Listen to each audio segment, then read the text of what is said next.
Hi, I'm Jennifer from MyEcoventure.com, and I want to give you an update on how my square foot garden has been coming along since I built it a few months ago.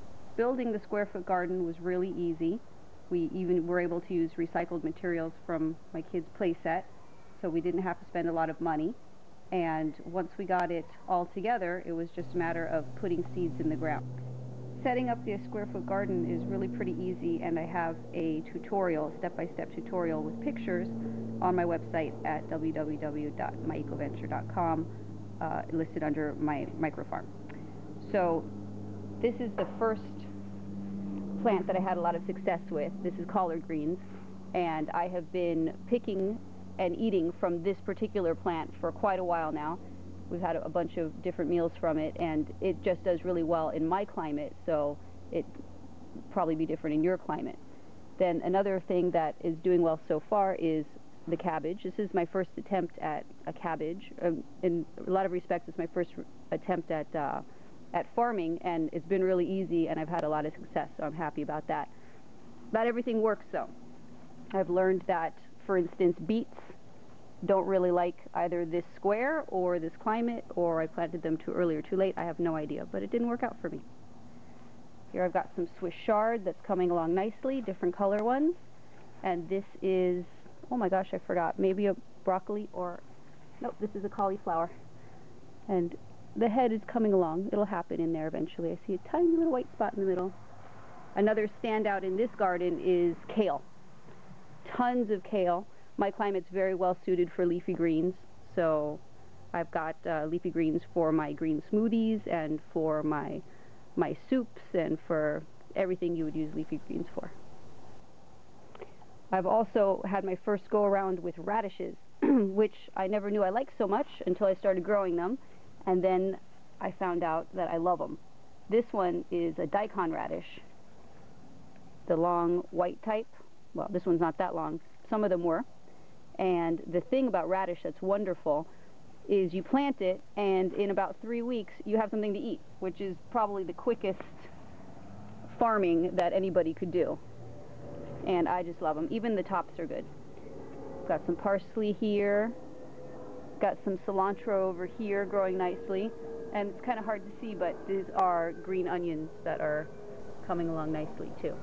When I started my square foot garden, I had no idea how much you could actually grow in a small space, and my problem hasn't been not having enough space for all the things I want, but having enough vegetables to fill my space, because I'm getting so much produce out of my garden. Over here I've got pak choy, which is something that you would put inside a stir fry, or the leaves are also good raw in a salad if you want them. When I do it in a salad, I pick them when they're really young, and if I want it in a stir fry, I wait until it's big like this, and then I chop them up.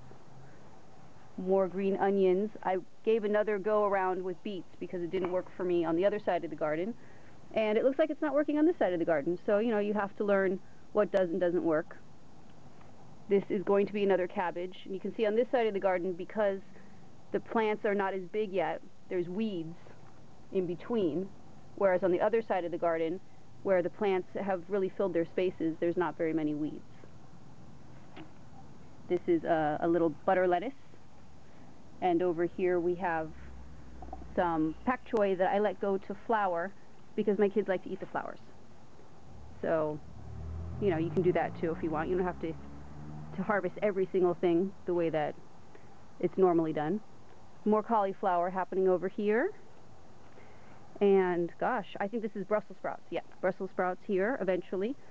This year our climate has been way too warm, so chances of these working out are very slim.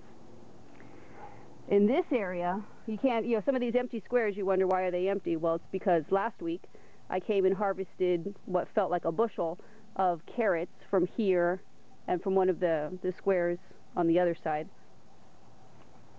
Here we've got more kale. And these are green beans that are finished now. There's a couple left on, but most of them I already picked and we've already eaten. These are the bush type green beans, so what I'm supposed to do now is pull these out completely and just plant new ones. One of the things I was a little worried about when I planted my tomatoes was that they would take up too much space in the garden and I wouldn't have space for other things.